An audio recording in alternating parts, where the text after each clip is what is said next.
Kimberly, Yes. do we see Claire on the line?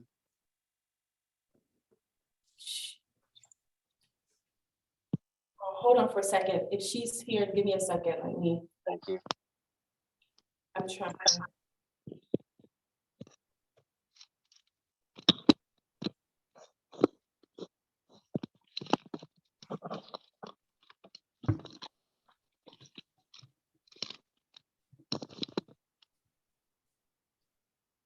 For the folks who've logged on, I just want to thank you all for your patience. As you all are aware, and I'll make the same announcements once we open the meeting, due to the rise in COVID, we've had a number of staff that are home in quarantine.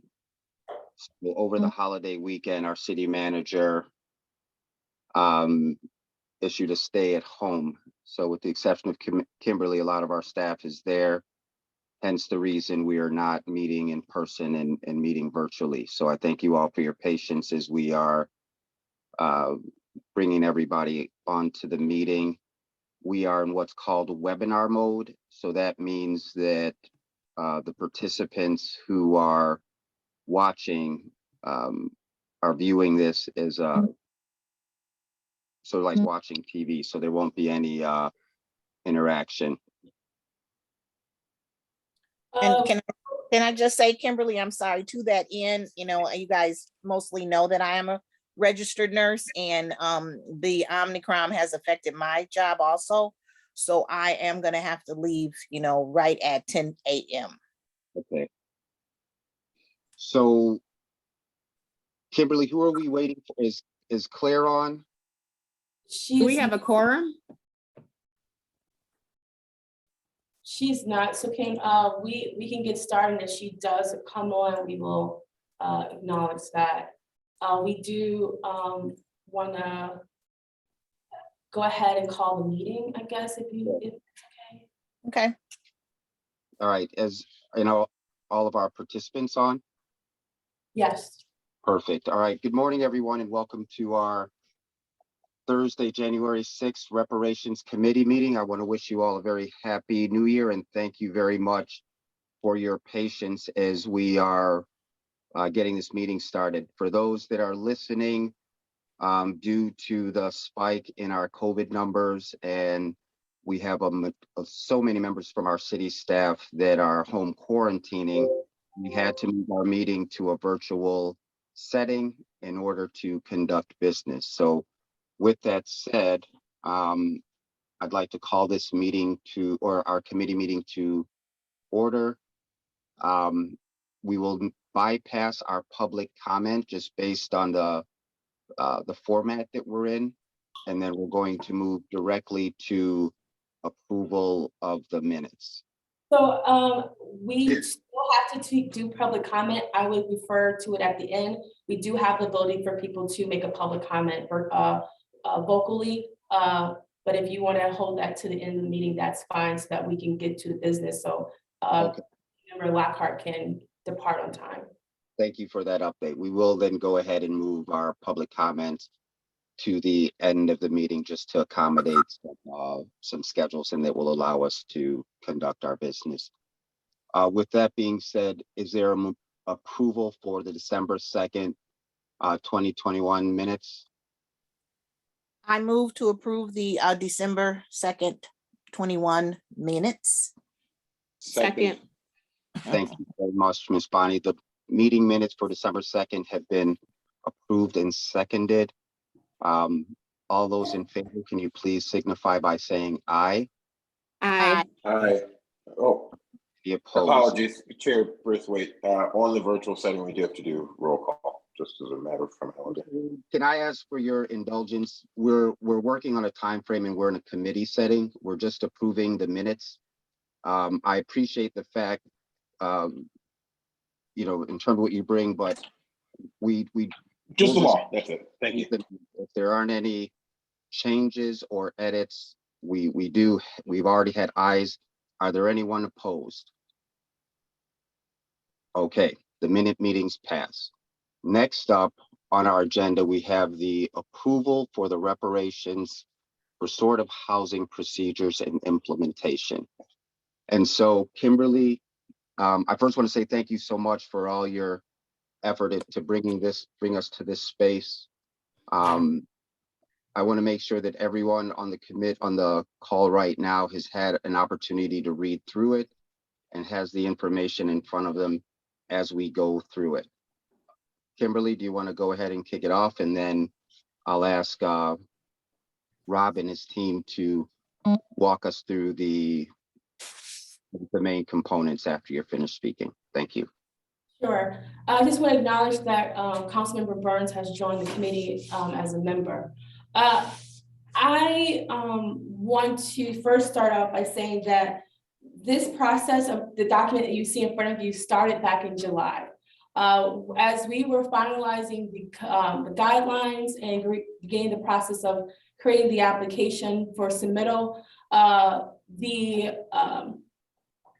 the staff, myself, and other staff within the city organization started thinking about what next steps do we need to begin to think through for the implementation. As you all know and are aware, this is just not the ability to cut a check. Because of how we worded the process and the guidelines, we actually are submitting the payment to either the financial institution or the identified contractor / vendors that the resident beneficiary would identify. Recognizing that, we knew quickly that we did not have really the capacity internally to manage, even though it's 16, the care and the attention to detail was very much important to us. So that is when we started to begin the process of identifying community partners that have worked with both the city around housing, but also has a reputation that we felt would benefit the efforts we're making with reparations. So from that, it was recommended that we start with first SEPA, which is who we decided to, as staff, to continue the process and implementation with. SEPA, as you all know, has worked with the city on a number of projects within our housing efforts, and has, within our organization, at least we can say administratively, have been a great working partner with staff, and we did not see any issue as it relates to it. So we actually went to SEPA and asked for a proposal, thinking that we wanted to get a cost estimate of how much it was going to cost the city as it relates to the implementation of the program. And when SEPA graciously met with staff, listened to what we were trying to accomplish, go over the guidelines, and they then came back with a proposal. And within that proposal, they actually said we would do this project for the majority of the project for in-kind costs to the city. So the services that they are presenting within this procedure, the majority of it is at no cost to the city to implement. And we can talk about the one that does have a cost and how it's going to be addressed.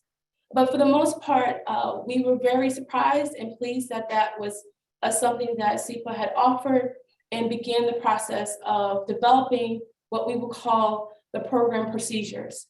And this really is detailing what exactly our recipients are going to have to make a decision on, how they make that decision, and then the support that both city staff and SEPA will provide them as we begin to distribute funds to support their housing need. So what I would like to do is quickly just go over the program as it listed out in the procedures, and then I will hand it over to SEPA to kind of walk you through the home improvement part, and that's where really the support of both Councilmember Braithwaite and both Claire and Bonnie, as well as Audrey Thompson, has been very helpful, as these first individuals who are going to be receiving our Ancestor Category. These individuals have to be at least 70 years or older to qualify for Ancestor. And so we recognize it was important that we are also being mindful of the population and did not want to make any assumptions. And so we brought in Audrey Thompson as the community services individual manager, who also oversees senior services. Bonnie as well, excuse me, not Bonnie, but Claire as her expertise. And then of course the chair of the committee, Councilman Braithwaite. So we met with both Rob and Carrie, who are on the call today, and to just go through this procedures and kind of tighten it up, see where there are holes missing, concerns, and then be able to present this to the committee prior to us making the selection of the first 16 individuals. So as you know, there are 3 categories for which individuals are able to apply for, being home benefit, home purchase benefit, home mortgage assistance, and home improvement benefit.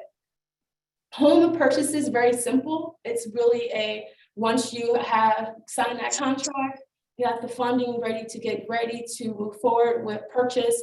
It's a matter of the funding going directly to the financial institution through the title company. And that is a very clean, very easy process to administer. The home improvement benefit, actually, in having a conversation with SEPA, it's 2 different processes that one can access. It's either they can do a prepayment of monthly mortgage payment, or they can do a lump sum principal payment. And in our document, we detail what those are and how that process will look like. It's important to know that because people assume that because you're paying down your statement, that you are just, you can pay your statement down, but your principal is still going to be the same. And so to do this is giving the member, community member, the opportunity to select how they want to see that mortgage payment be administered and provide them with the best options for them so they can have the biggest benefit from that. And then finally, the home improvement, which is where we spent the majority of the conversation on. As you know, this is a reparations program, and so we don't want this to feel as if the city is dictating how you are to move forward with your housing improvement.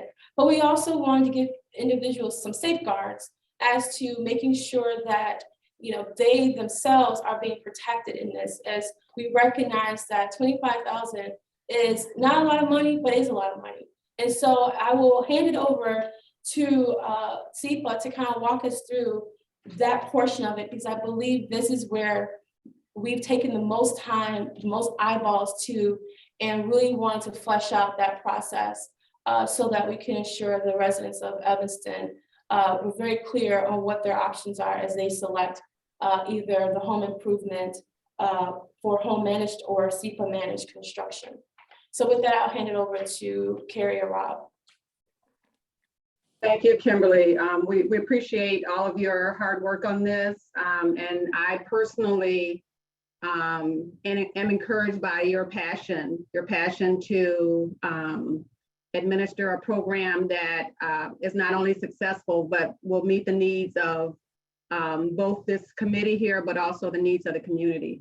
One of the things I want to emphasize at the start is that at SEPA, we not only want to make sure that we are meeting housing needs, we want to make sure that we are looking at the full scope of what would be in the best interest of any of our clients. And in reviewing this program, we talked about how homeowners may have a preference or a desire or relatives or whomever that they would choose to utilize the funds without intervention by SEPA or anyone else for that matter. In discussing those options, we came up with 2, both options looking at the interests of the seniors, wanting to make sure, very strongly desiring to make sure that seniors are well cared for in this process, that they're not taken advantage of, that we're transparent in what we are able to do and what we're not able to do, but also to make it clear that SEPA is an advocate, but we are not responsible for the specific home items. We're responsible for administering the program, yes, but we're basically an intermediary, an advocate. So with the homeowner option A, the homeowner deciding that they want to manage their own construction, we felt that it's important to make sure that we point out steps to make sure that the seniors are not taken advantage of. For example, we want to make sure that proposals are reviewed for reasonableness of costs. We want to make sure that the contractors are vetted, that they are providing proposals that not just will come within cost, but the quality as well. So SEPA is recommending that we, even with the homeowners managed construction, that we would remind the homeowner to get their proposals, that we would review the cost reasonableness, and then we would administer the payment to the contractor based on completion, and making sure that the homeowner as well as the contractor are in agreement, not just with what was actually completed, but the quality of completion as well. The homeowner can request up to 3 payments to the contractor, an initial payment to get started, an interim payment, as well as a final payment. And the percentages are outlined here. One of the reasons we do that is because we want to make sure there are no surprises at the end. We want to make sure that we're only paying for services that have been rendered, but also that it keeps the homeowner engaged so that they can be conversating with both SEPA and the contractors to make sure that things are being done in a way that was mutually agreed upon. We've outlined the specific steps of the documents that we need to be able to make the payment. Some of these steps are just, good business sense. Some are making sure that we follow IRS rules, for example, requesting W-9s. And then some are for convenience. For example, we prefer that contractors are paid via ACH, A, because they can get the funds sooner, and B, because like you, many times we're working remotely and it's just more efficient to process payments electronically than it is to print checks and send them out, et cetera. Once all the documents are received, we can commit to payment within 10 business days. That's our standard current process for making payments. And to request the final payment, we need to make sure, or we're suggesting that when SEPA manages the project, that we hold back 10%. And that's just to make sure that there's a guarantee that the work performed is of quality and completed, and then they would then be paid that at the end. When SEPA manages and that's for both processes. When SEPA manages construction, we have our current OOR, owner-occupied rehab program, which is basically what we are currently doing that we extracted to utilize in this program as well. Most of these are for the protection, again, of the homeowner, and we inspect, SEPA inspects, as well as the contractor. After home inspections are completed, we review the work write-up. We make sure that everything that the homeowner agreed to be done is being done. When we're doing the work write-up initially, also, we may make some recommendations in terms of what we think should be done based on our experience. For example, there may be some testing that needs to be done for lead-based paint or radon and things like that. Those are the things that we normally do in the course of scope of these. Again, this is for the protection of the homeowner, because the homeowner may or may not be aware of those items. When SEPA is managing the program, we have a bid process that we use, and that allows us to screen as well as assess costs from the contractors. And then we have a process where we make sure that that process in selecting the contractors is anonymous in terms of not looking at the details, looking at the names of the organizations, but looking at the details only. Does anybody have any questions so far in terms of the SEPA process, managing it, and the difference between the managed, self-managed versus SEPA managed program? I have a question. Hi, good morning. This is Good morning. my question, when you just said that you all have a process of sending out a bid, if someone has selected, is that something that you have to do in every situation? Because if someone has selected someone they would like to provide the services, they wouldn't need that. Well, even if they don't need it, we would recommend it, because the homeowner. I know you would recommend it, but is it something that would be required? No. Good. Thank you. Thank you, Chair, if I may. Any additional questions? Yes, I have questions. Hi, Ms. Williams. My name is Devon Reed, council member from the 8th Ward. I'm curious. So to a similar line of questioning as Ms. Lockhart, I am curious. So there are a number of suggestions that you all said you would make as far as the contractor and an inspection. So if the resident, for example, doesn't want to take SEPA's advice on anything, as far as let's say SEPA determines that maybe they should update their paint because there may be lead paint, or maybe SEPA determines whatever, is the resident able to refuse any of SEPA's recommendations? Okay, Really, all of SEPA? Clarification, are we talking about option A or option B? Let's say option A, let's start with that, which is Okay. The homeowner run. Yeah, that is totally managed by the homeowner, and so SEPA would only be making recommendations. And I'll add that would be the same with option B as well. So just to clarify, option A is if a homeowner feels that they want to manage the entire process and they have the capacity to do that. Option B, and it's the homeowner's choice whether they want option A or B, but option B would be if the homeowner felt that they needed assistance in developing the work write-up, bidding the job, helping review the contractors, helping make sure the work is done correctly, and in managing that process. In option B, which is more similar to the current owner-occupied rehab program that we have at Evanston, it would operate more closely to that program, but that program is funded through state and federal dollars that has specific requirements. So we have to address lead-based paint. We have to address radon. We have to address mold. Any kind of life safety or health issue we have to address.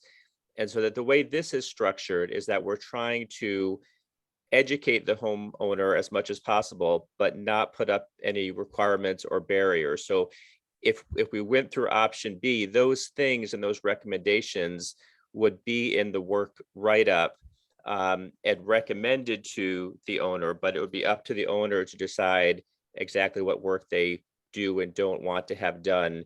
I think we also had in here in their procedures that they would sign off on a certification stating that, SEPA acknowledged or they identified lead-based paint or whatever, but we are deciding not to do that, if that's the case. Did that answer your question, Devon? Yeah. So is there an inspection required by SEPA for A and B? No, not for A. So A is Not for A, really okay. homeowner managed. They can do whatever they would like. We will look at the proposal that they received and just have a very cursory review, make sure it looks reasonable to us. If we would offer any advice or thoughts to the homeowner, but ultimately it's up to them to do whatever they would like to do. Okay, and then lastly, is it normal for if you're having work done in your house by a contractor, for that contractor to turn over their W-9 form? Yes. Yeah, to issue payment, it'd be required. Yeah. No, I'm sorry. Is that a state? If I'm, just private homeowner and I hire a contractor to come in, is it standard process for that for a contractor to turn over their W-9 to me? Yes. Okay. That's I'm IRS. sorry? That's IRS. Is that Kimberly saying that? Yes. Okay. Rob, I'm finished now? no, I've got a few more questions. Okay. And Now, then you all, if you don't mind, Devon, or Councilmember Reed, we're on a strict time limit. We're trying to move through this on 10 just based on some committee members' schedule. I have a number of members around the room, and I realize that you haven't been present for a majority of the meetings, but we've been running our meetings with high efficiency. So can you continue to put your questions in the chat room?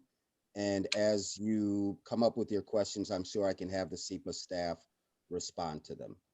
I appreciate your cooperation. Next, we're going to go to Mr. Sutton, followed by Ms. Ruth Simmons, and then we'll come back for additional questions. Remember, she's only through the first half of her presentation. Mr. Sutton, followed by Ms. Ruth Simmons. Robin came on first, so can she Thank go you. first? Yes, I saw your hand, and let me flip through the screen. Yes. Ms. Simmons. Awesome. Robin? Thank you, Mr. Sutton. I was gonna ask that you go first, even though I had my hand up first, but I was really gonna try to wait for, you've put so much thought into this proposal, and I have questions that are more so for staff. And so I know that we're trying to consolidate and condense this meeting, but my questions are more on, are we being informed or is this a discussion? How did we come to SEPA and not consider others? There's an opportunity to model everything that we do, and that would be including organizations that are historically Black and have a history of serving Black communities. I understand SEPA probably does in the affordable housing space, but I have more questions about how did we land on this? And then if all of the benefits or services are optional, why is the MOU needed? We're not having an exclusive agreement with a mortgage lender or an appraiser or anyone else. Why exclusivity for this oversight? And then it seems to be unreasonable redundancy in terms of inspections from SEPA when we already have a property standard department, we have permits, and the homeowners that are doing improvements will have to go through a process of inspection already with the city of Evanston. So my question is, I really appreciate how thorough this program is why is a exclusive relationship needed if it is an opt-in service for these types of programs that SEPA's already administered? And if we are going to have an exclusive agreement, how did we land on one without considering others? And in terms of the escrow piece with the funds being sent to SEPA, is that, are we going to discuss that? Because it looks like, it says here the city has partnered with SEPA.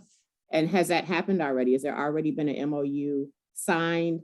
And then I also have question about majority of costs covered. What are those costs that aren't covered? And because it's not in the packet unless I missed it somewhere. And then the bid process, I think Ms. Lockhart had the same questions on requirements for bid process. And many of the recipients hopeful to receive funding have relationships with contractors in town already. And our hope is in having that wealth day and having cooperative economics and circulating the Black dollar within the community, we've already been intentional about identifying Black community contractors. Bobby has worked on that already to convene a group. Mr. Bennett Johnson has worked with a group of Black contractors for a long time. So my questions are really less for SEPA and I think more for our staff on how did we land here and is this a decision that's been made? So that was a lot. I don't know if that was a question or a statement because that was a lot. So could I have you ask the question that I was starting with? I'm sorry, go ahead. I'm sorry. Yeah. I heard her questions and statements, and we're almost at like 10 o'clock, so that's a lot to unpack. And so I want to see if Mr. Sutton, where we are in this is just talking about the first half. We still haven't gone through all of the information. So I just want to see what Carlos has to say. I know that Councilmember Reed has additional questions. And so I want to try to be as efficient as possible with our time. Mr. Well, Sutton. I think Robin's questions are really important. Mr. Reed, like, we're not going to do that this morning. We're not going to do that. We heard her. This is for action, Councilmember Burns. Braithwaite. And if I have to mute you just out of respect and integrity of the work, we have the questions on the table. Mr. Sutton, you have the floor, sir. Thank you. I just want to reinforce the concerns of both Bonnie and Robin, and I thank them for being on target. Just two additional concerns. One, as Robin mentioned, I hope that CEPA has a list of qualified minority contractors. Having the work done on my homes in Evanston over a period of 70 years, I'm pretty much qualified to determine who is qualified to do the work and to keep this money circulating in as many hands in the Black community as can be possible. Thank you, Robin. Thank you, Bonnie. I'm through. All right, so we heard contractors, how did we land here? And a few other questions by councilman. And we also have call to, just so you know. I'm sorry. I'm say sorry, that- what did you say we have? Claire has now joined us. Okay, I'm sorry, guys. You can hear my voice. I'm not well. But I have been listening. I wasn't able to come on the panelist mode, but I've been on the meeting. thank you. Glad you're here, Claire. Thank you. Okay, do you want to continue with finishing up the presentation, and then we'll go back to addressing the questions? Yeah. Good idea.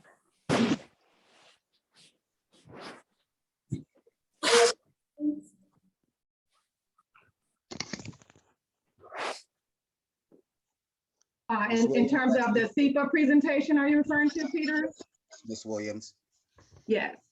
if we continue with the questions, we won't get through the whole presentation. So my goal is for you to be able to, complete the presentation, and then we'll circle back to the Question. Sure, I was pretty much complete, done with the overview. I invited questions to make sure that if there was something in the document someone did not understand, that we could take that opportunity to clarify. But basically, we looked at this from the perspective that whether SEPA is doing this or whether another organization is doing this, this is what we felt would be in the best interest of our seniors to make sure that they are afforded the education, the knowledge, and the details necessary to make informed decisions. In terms of the presentation, it clearly is an option A. The homeowner deciding that they want to manage their own construction process, make their own selection of contractors.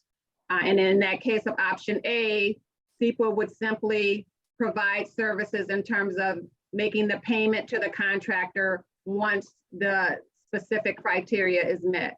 Obviously, option B is where an individual may feel that they need assistance with managing that construction process. And then that's where SEPA would come in with the information and detail outlined here to manage the process, to provide information, to give options, as Rob said, not necessarily requiring each of these steps, but again, engaging in the process to make sure that they're educated on what is necessary and what's available. And then in that option B as well, SEPA managing the payments to make sure that the work write-up is agreed to and followed through. And the last thing I'll close with is, as we have the relationship with Evanston, we have that relationship with other communities as well. And we are well respected in the community. And we also have recently received certification from IDA as being a BIPOC organization. Thank you very, very much. I'm gonna turn it over to Kim now just to respond to the operational questions as it relates to staff. And then we will continue to go down the list. Kimberly, thank you so much for your patience. Hello, Beth. So I'm gonna go ahead and mute Bonnie. So to go to back to your question, first I want to say that with the home ownership, we decided to give two options from feedback from the community. Everything that you're seeing that's put in front of you is being community informed and wanted to be responsive. What we understood is that as much as it's great to have individuals who are capable of managing construction projects. We also know there's people who are more like, I want to do it, but I don't know how to do it. And they needed that extra hand holding that we wanted to make sure was available to them. So we wanted to be clear on what the expectation would look like if they requested that assistance. It is option A and option B. It is not option B only. And A is just, in case. So we are making the resident have that informed choice of how they want to proceed. And if you read very clearly, we were very intentional in not making it be restrictive to the point where it's a government program. And so there are some safeguards that we want to ensure, because as much as we appreciate those who are informed, there are people who aren't and are going to be, given an opportunity to create, to do a project in their home and be cost over because they did not do a cost analysis that actually equates to the fact that everything is costing more right now. So we have things that are where it used to be $3 for lumber is costing $11. And so having that person with some expertise behind that to give you some guidance may be of help. So when you're looking at contractors, regardless of who you select, you are informed on what costs you should be looking for. And that's something we just don't have internally. And I want to go back to staff are not housing experts. We have staff who have experience in housing granting, but we do not have the same type of experience SEPA has when it comes to how to transfer money to a bank when it's time to do a title closing, how to have relationships with institutions so that you can make sure that your mortgage payments are getting into the bank correctly and appropriately. And they have those relationships. Staff does not. And so we have to be very mindful. There's only so much capacity we have in our organization, and we need to look at trusted community partners. And again, I will say that we move forward with SEPA because we had a relationship with SEPA. We didn't have to worry about if they're going to come in and do something that we were not prepared or we had that history with. So for us, SEPA was a safe choice. And it was something that we wanted to ensure if we're going to do this right, we're going to do it right regardless of the skin color of the owner of a business. And we want the right person and the right organization who is going to care for our senior population, our Black community. And SEPA has shown that tremendously. They have said, if you don't use us, that's fine, but this is the standard that we want you to use, because this is important for you all to ensure the implementation goes as smoothly as you can. The MOU is there because with any organization, regardless if they are an organization that we have informally or formally, it is best practice to have an MOU because it's clearly defined what my expectations is as a city and what their expectation is as an organization, and we've mutually agreed on it.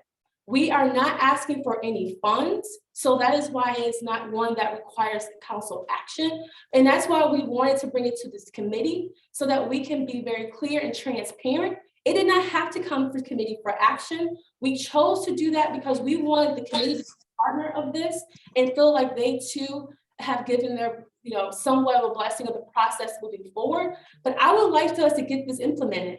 And I can tell you, we started this in July. It is now January. So we want to go back through a process of hiring someone, of going through a bid process, selecting and vetting another organization that we don't have that relationship as an organization with. This program won't get implemented until at least late spring, early summer. And so I just want to be cautious that, we as staff, and I will say me as the staff that's been leading this work, have been thinking through to every single nugget of process since the day we started. And even with the implementation of the guidelines, it took us months to get to that document to be finalized. And so it's something that we are now, if the committee gives its blessing with whatever minor changes that you might ask to make, the next step is implementation and who's going to be a part of that implementation moving forward. So I just want us to not, dwell on why staff, staff did it because staff wants the community to not be put in a situation where they didn't have someone that they can go to that we know they can trust. And that's important. And I think that trumps any organization. I don't know those organizations that you speak of. Our staff didn't think of any organizations that you can speak of. So I did not want to bring an organization that we didn't have an already existing relationship on something that's important and monumentous for our city. So if that's not the direction the committee wants to go on, that's fine. But then I will tell you, it's going to take you more months to get this program off the ground. Kimberly, thank you very much for your comments. Just looking around, we have Robin. Yes. Room.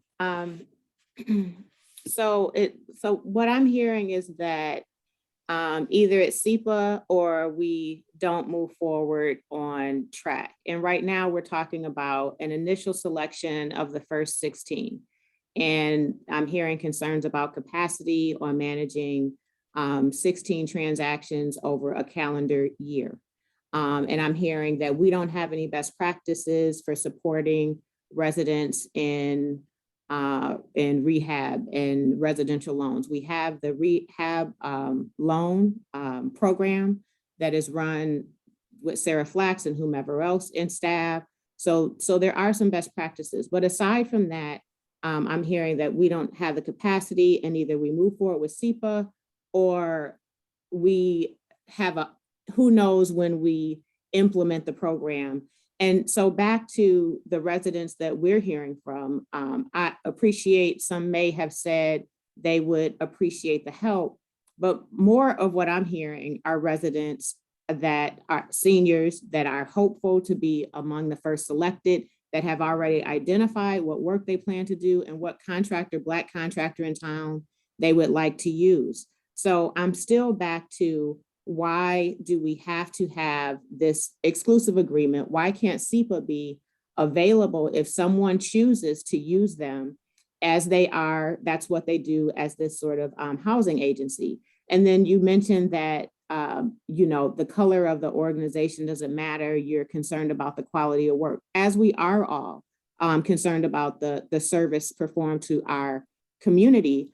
But I mean, I think in saying that, you're suggesting that there is not potentially a Black organization, a Black-led, a historically Black organization, or even another in town that is competent to do the same scope of work. Dearborn Realtors, from the day I made the introduction, showed up in town. They're the nation's longest and oldest real estate trade association that supports Black community. They are Black-led. They produced the Wealth Day. There's Community Partners for Affordable Housing. There are other organizations local in town. So just understanding why I'm hearing you say that's who you have the relationship with, but we have to model everything that we do. And if we have an opportunity to keep reparations fund directed by the Black community, as we had those info sessions in 2019 that informed housing, that's how we got here. If we have an opportunity to give redress, those Black recipients use Black contractors, those funds be held in a Black institution, there's a real opportunity to do something special here and not ordinary business as it relates to who you're comfortable doing business with. So I'm just asking that we don't have an exclusive agreement, that there is a requirement that anything has to go through SEPA, and that we consider if the funds have to be held in escrow someplace other than the city of Evanston, who that might be. And I don't see why that would have to hold up a selection in 1 week and preparing for disbursement for what amounts to 16 checks over a calendar year. I would argue that we have the capacity in-house to manage the program until we have whatever our next steps are. So who's going to manage the program? Kimberly, do you mind if I can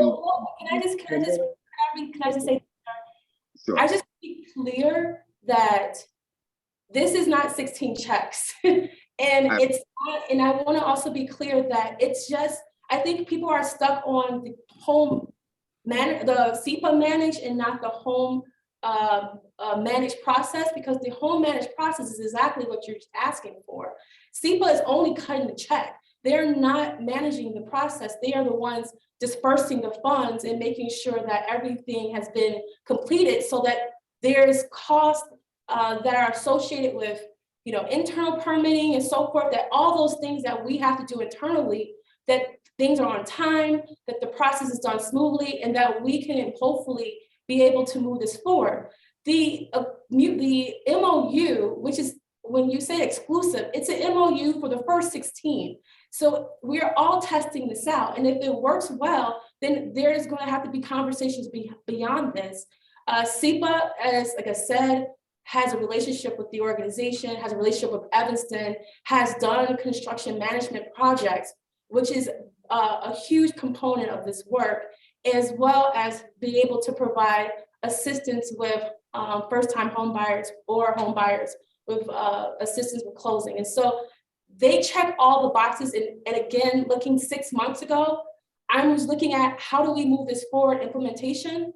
As you all know, I myself will not be here in 2 weeks. So it's very important that we have in place a process that staff who are going to continue in this organization can take and move forward and be able to implement it and be done in a smooth, and transition will happen in a way that the organization does not have to take a step back due to my absence. And so it has been 6 months that we've worked on this. It has not been 6 weeks. And so I just want to be mindful. That is why I'm saying, if you don't move forward, it's going to be a few more months down the road before something is probably finalized, because it took us this long to get all the pieces in order. And Okay, I'm gonna respond. I'm gonna respond to that. So no, I'm gonna I'm respond. sorry, you know, I'm gonna, Well, I'm Peter, really we have to sorry, have a meeting. We have to have I a know, dialogue. I but I'm understand gonna Body ask needs to you leave. respectfully, you did this before, and I'll ask that Kimberly mute you. Be patient and listen. That's all I'm asking. We had the Peter. same conversation Sure. at the last meeting, and the Peter, same thing to Mr. Burns. She's If we not don't need to finished. participate, why are we here? I'm We are trying to have a all- dialogue and Okay. Kimberly, when you're finished with your comments, and then we'll go back around the room. I'm respectfully asking for decorum. You had the floor. Kimberly, Peter, please. she was take your done time to talking. I finish. don't understand what you're doing right now. Were you finished? Yeah, Thank you. So my response before you get started is, we want to be mindful of the time.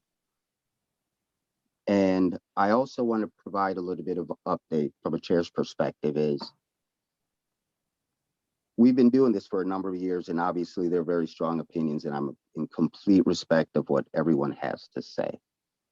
I just want to let you all know that since the closing of this application process back in November 2021, we've actually lost 3 ancestors. In the beginning of this whole process, and just stepping into this position, I had made many promises as well to the committee members that although we may disagree on details, that conceptually we want to move forward with this. This is one of the first steps of many. So I just want to repeat that this was 7 months of conversation. I want to highlight some things that in the document that everyone should have had an opportunity to read. Seniors don't have to opt into this. In the document that everyone should have read, there is no limit in who they can choose as a contractor versus NSP2 that many people on this call have participated in. There are no qualification requirements other than you have to be licensed. So there's no limit in contractors. There's nothing that says that they have to do it. This is in place for the seniors who are requesting help. I also ask the committee members to keep in mind that the reason that we have to engage a third-party entity is because if we were to transfer the money directly to our residents, then they would be taxed. So for these reasons, we're at this point with the organization. So to Carlos, your point was made very clear. I hope that you understand that seniors are not limited in who they choose for a contractor. To Ms. Simmons, and I know you're getting ready to speak again, I know as a contractor, you understand you've experienced different things with expectations. So this is all a choice. And my concern, and I'll echo the same thing that Kimberly said, is if we want to restart this process without appropriate staff, then it's really a motion to delay this.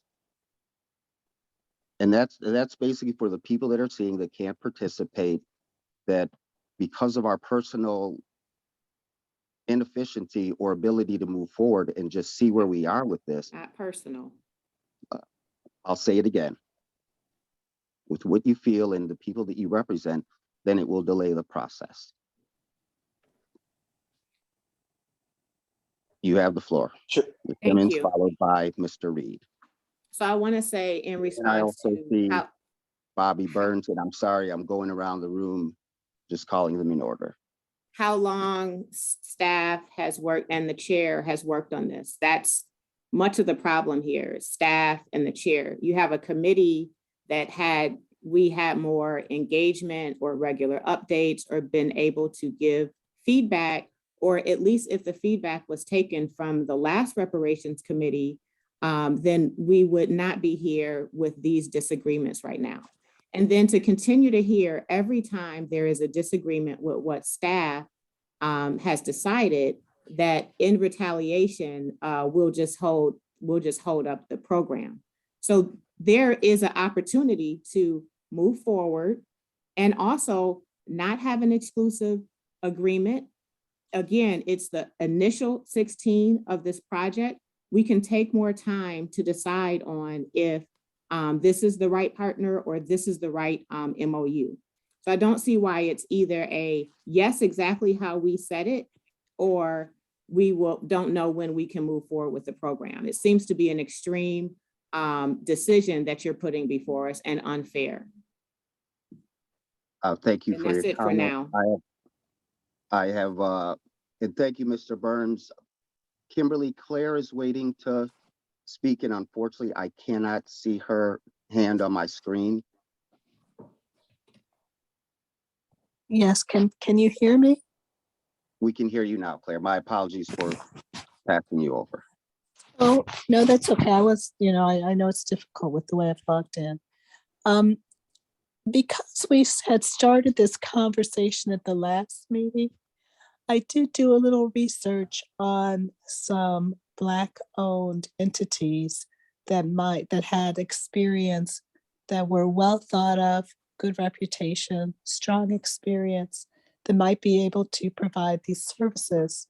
For example, I'll just tell you one. It's called Chicago Community Loan Fund, run by a gentleman, Calvin Holmes, who's probably a leader in the nation on this. But I also, and I know a number of us on the committee have experience with nonprofits. I also am aware that, if we start that conversation, approach them, these things take time.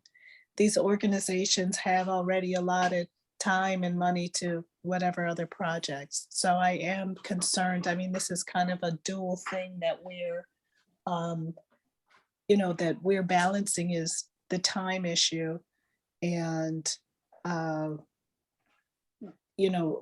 this desire, which I think is very commendable, and I share, with wanting to use Black-owned, Black-run entities, just on principle and what this project is, and being mindful that we are being looked at nationally and, quite frankly, internationally as a model in how this is going. So it's what we do is important, and those details, and I don't think it's necessarily a small detail, are important. However, I think we could start these discussions with some of these entities, and perhaps look at them for further on, maybe with the next 16, if we find out there's going to be a big time lag, or with some of the other, the economic development or education portion or something like that. So I think in a way we have to be sensitive about time, but patient with ourselves, that this has come up. And I think, we're kind of caught here because of the time challenge, that if it's not quite ideal, that moving forward, that this is something that we'll tweak and look at maybe with the coming disbursements, if it's not possible with this one, I don't know. But I do thank you, Peter, and it's very sad for letting us know, and it's very sad that we've lost 3 ancestors in this intervening time period. And it does really drive home the need to be really time efficient with getting this proposal done. But of course, we want to do it properly. Exactly. Claire, thank you so much for your comments.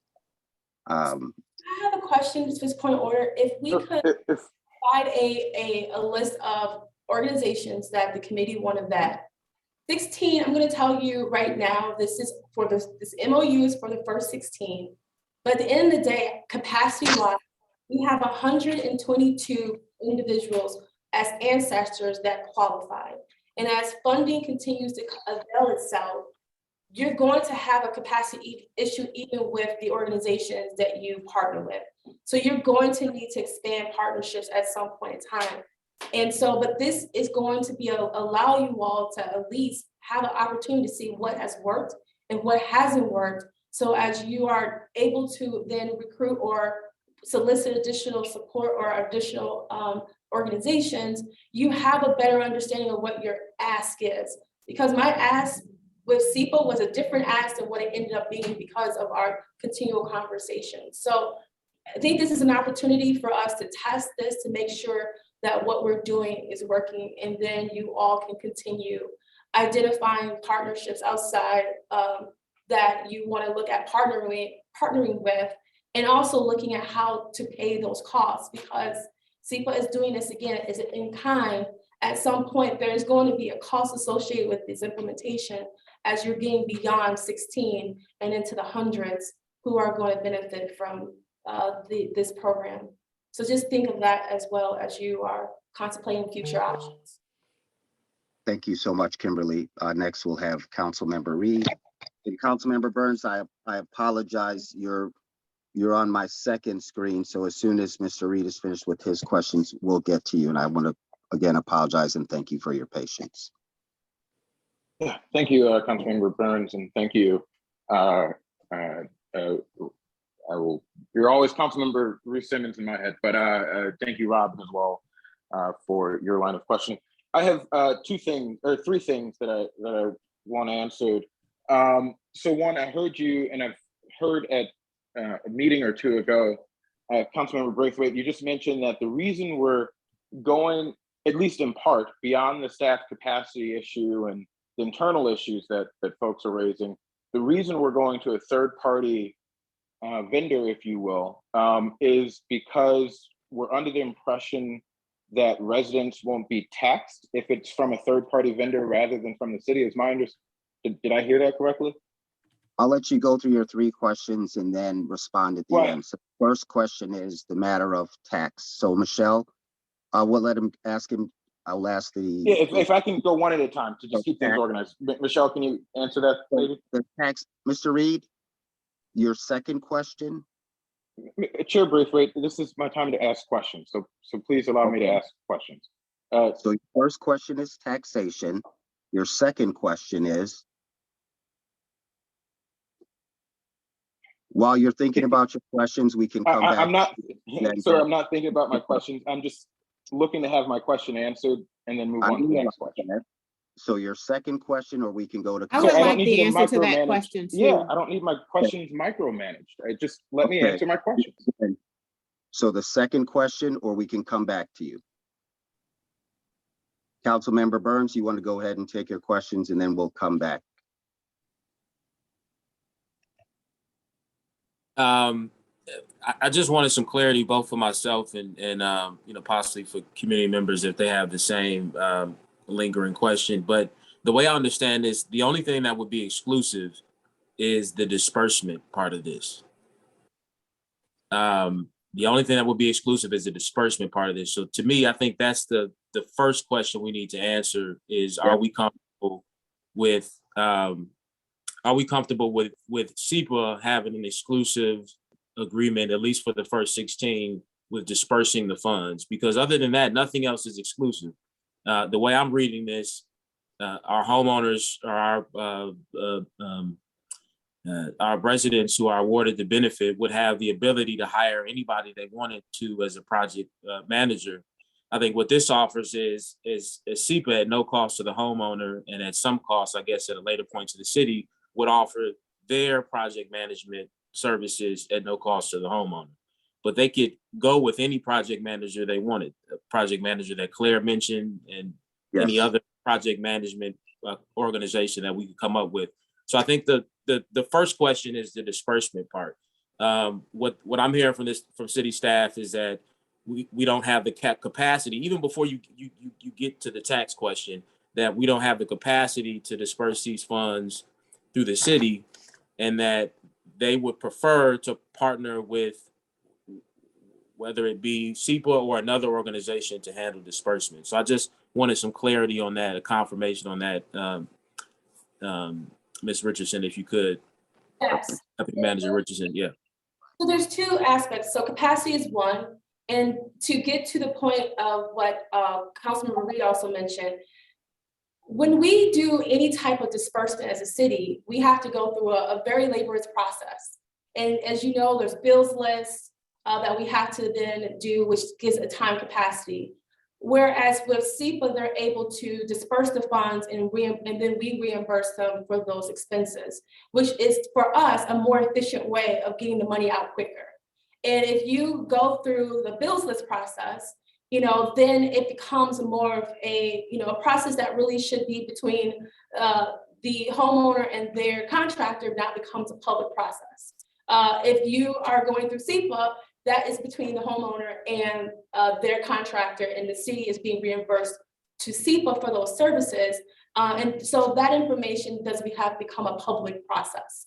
As to taxation, the city could still do the disbursement, and the individual will not be taxed. It's just that we're not taxing we're not sending the payment to individuals at all. The process is always going through a third party, either the financial institution or the contractor or vendor. And it's through the process of our permitting that will determine, at some point, final payment, so that way people can have that process, final walkthrough, whatever they do, the other home improvement. But as to the other two, it's really a matter of getting the money out quicker. You can't do it in our current system. It is a very bureaucratic process. So we just wanted to make sure someone was tracking it, and then we're able to reimburse those funds, and money could continually go out to the resident in a manner that is of haste and not of deliberate bureaucratic processes. Councilmember Reed? Yes. Okay. Yeah. So if I'm clear here, Kimberly, from what you just said, that that was not a consideration. Maybe Chair Braithwaite misspoke. That was not a consideration, in that we were trying to avoid residents being taxed on this income. No, that was part of the process of creating the program. Is that the reason why we did not give checks directly to individuals, so that they wouldn't be taxed? So if someone were to buy me a nice BMW and give me the car, and they were to pay for it directly to the dealer, an $80,000 Tesla, and someone gifted that to me, would I not still have to report that as income because someone gifted? W-9 goes to the dealership. I'm sorry? So the W-9 would not go to the homeowner. The W-9 would go to the vendor.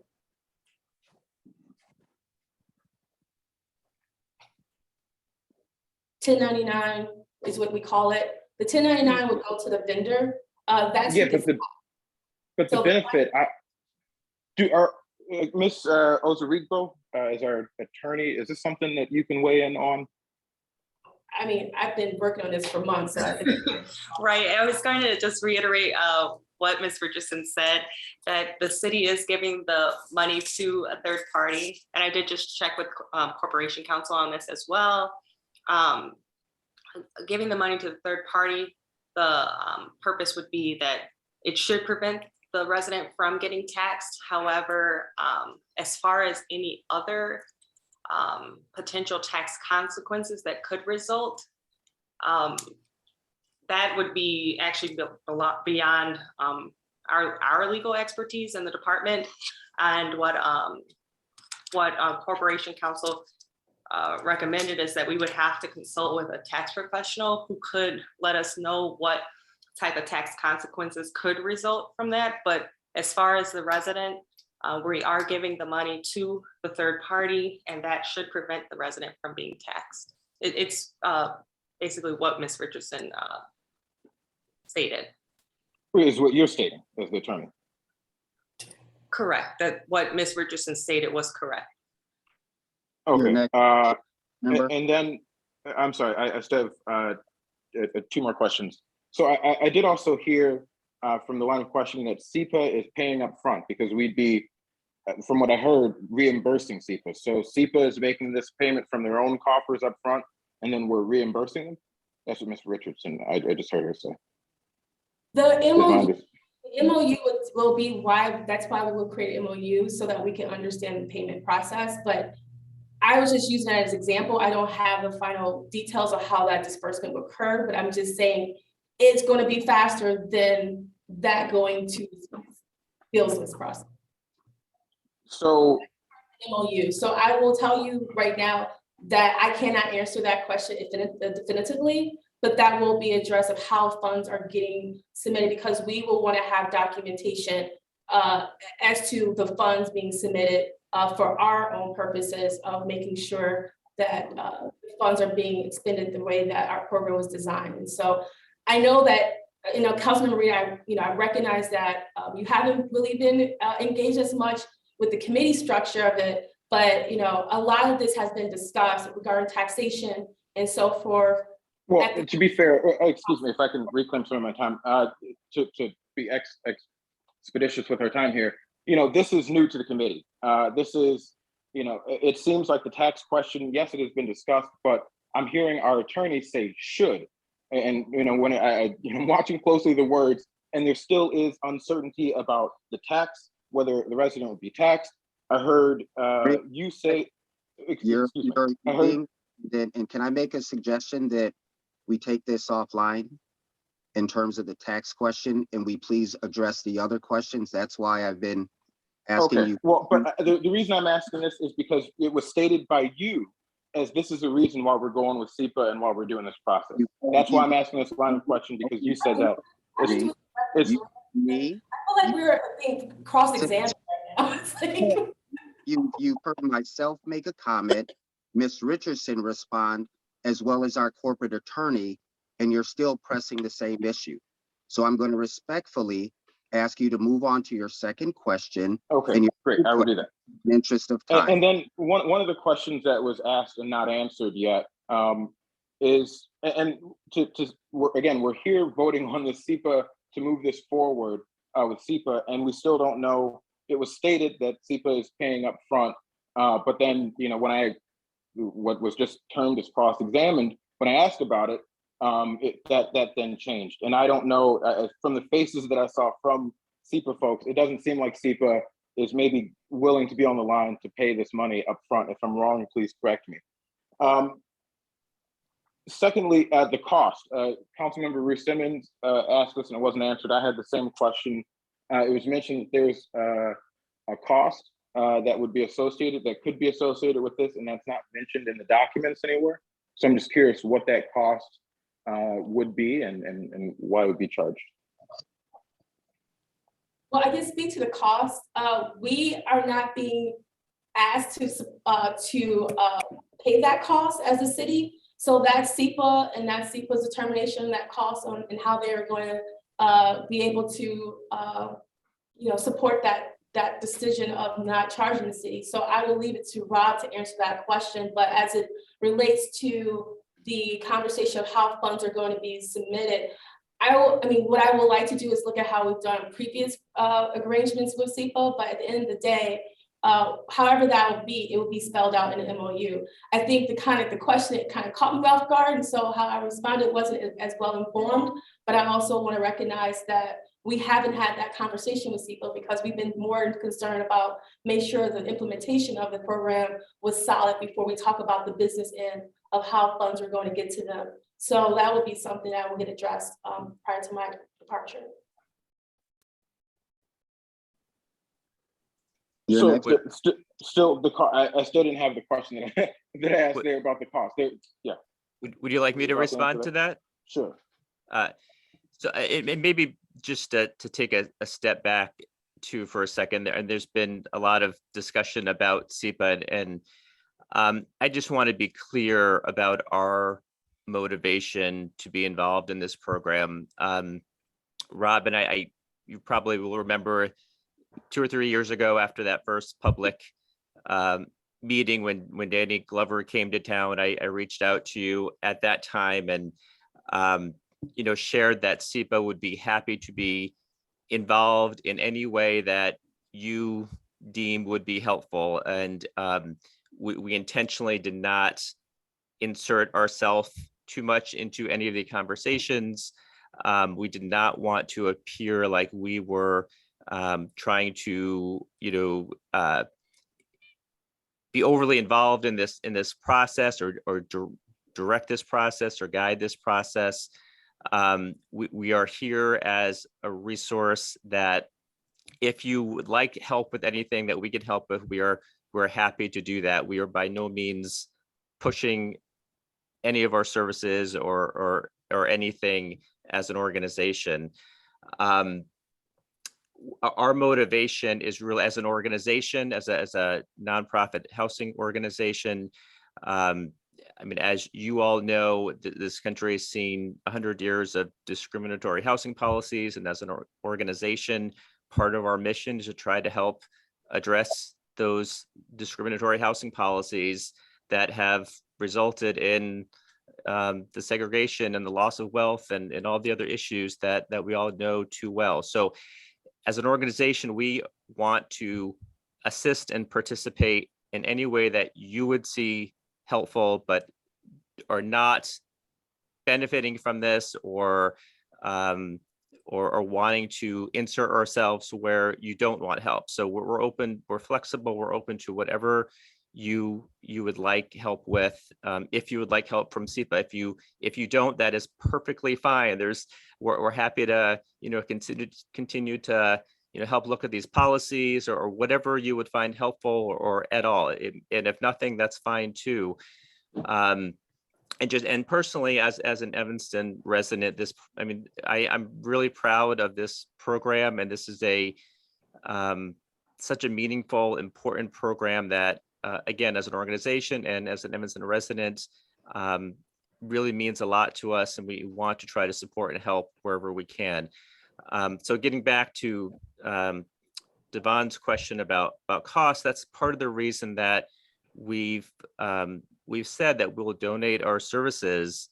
The question about where there are costs, so all the time and costs related to the mortgage assistance, whether it's helping first-time home buyers purchase a home, or whether it's the cost of facilitating those checks to write down the principal payments or monthly payment prepayments, we'll absorb all of that time and cost. We'll donate that. In option A2 of the rehab, where the homeowner is really guiding that, we'll absorb that time and cost and donate that as well. The part that we really would have to invest a lot of time is that option B, where we would be really managing the rehab process. And we estimate that cost would probably be somewhere, depending on the scope of the work and the complexity of the project, but likely in the $4,500 range. But we are not looking to, we absolutely don't want any of the reparations money to pay for that. And so what we would try to do is to do some fundraising to help cover that time and that cost, because that's our construction manager being on site, spending a lot of time that we have to figure out a way to pay for. So we would look to fundraise for that, but not put that on the reparations program. Great. And your other question about payment, the way we currently operate owner occupied rehab programs is that we, with Evanston, is that we can initiate the payment and then get reimbursed from the city. So we can structure it that way. And then in terms of also the organization, Carrie mentioned that IDA considers us a BIPOC-led organization. There's as a nonprofit organization, there's no Black owned nonprofit organization because there's no owner. It's community owned. But 2/3 of our senior leadership are Black, and 57% of our director level and up positions are BIPOC. So we are considered by IDA as a BIPOC led organization. Thank you, Rob. I have one more thing, and this is why I want to be clear and mindful of the holistic approach to this program. $25,000 is what we are giving to homeowners if they decide to do any type of rehab. And that cost is not much in this day and age. And so for those individuals who qualify for CDBG rehab loans or any other programs, we already have that partnership with SEPA for them to be able to tap into those resources in addition to.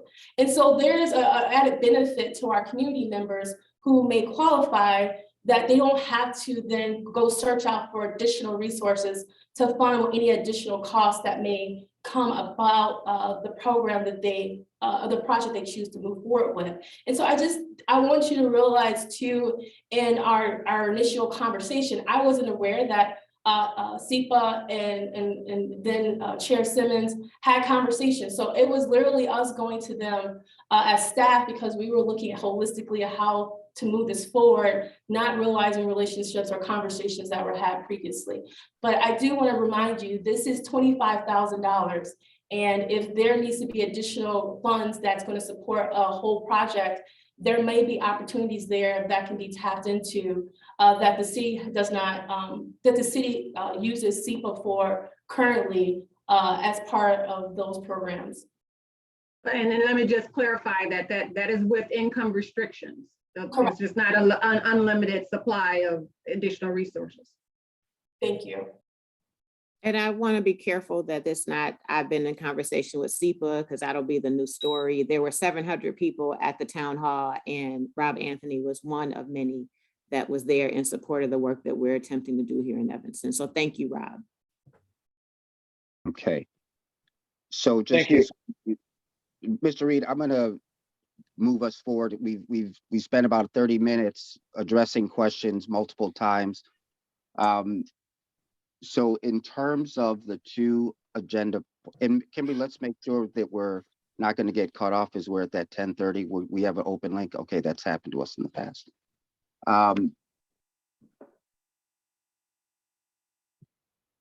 Kimberly, we've provided a lot of direction in terms of feedback from committee members for this document. I think a lot of the questions that we've had is more implementation. We also talked about disbursement, the cost. Are there any other feedback in terms of the services that they are providing? We understand that residents have an option to opt in or opt out. And we also understand from the document that there's no restriction on who they would choose as a contractor. Is there anything else in terms of the substance of the document that we didn't cover? Well, I'm going to jump in and say we don't have the MOU, so that's why all those, unless it was in the packet and I didn't see it. So it's not unreasonable that it's unclear that the management is in the MOU, because we haven't seen that. Is that a, can you, I'm not really. That's not a committee, so that's not what we're asking the committee to approve. We're asking to approve the procedures manual that's in front of you, so that we can move forward with creating an MOU that will duplicate this document. And Chair, if I may, I think the question on the floor really is, are we comfortable as a committee, approving, or however you want to frame it, at least for the first 16, SEPA managing disbursement, whether it be in a reimbursement, set up as a reimbursement or however it's set up, but are we comfortable with that? I think I truly believe that is the first question we need to answer as a committee. And then if we're comfortable with that, then I think that gives city staff the direction they need to move forward, with the Agreed. understanding that if we want to have work with a different agency with disbursement after the 16, that we could do that. We can come up with a process where they apply, and there's a bid process, however we want to go about that. But I think the question is, for the first 16, are we comfortable moving forward? As has been recommended in our packet. Yes. Yeah, Yeah. I would love to see this held into our next meeting, or tabled into our next meeting, where an MOU could be presented with this, because there's some really good information that just was not included here, such as the cost, for option B of the. Be clear, we are not paying for that, so that wouldn't be in our MOU because we are not paying those costs. So in our MOU, it's about the service being provided. That's why the document you see in front of you is what the MOU is going to be.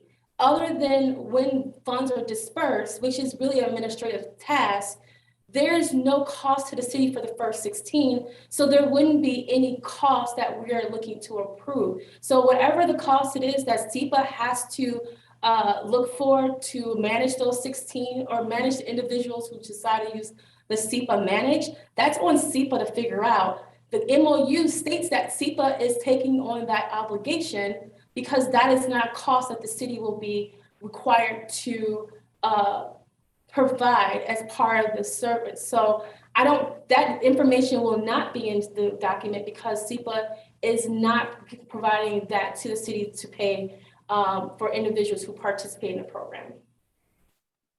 And so But when we're asked to respond on a document, a procedural document. It's the procedure of the process of the implementation. The MOU is just a formalized document between the city of Evanston and the SEPA to inform, so that way that we have a legal document about how the process moves forward.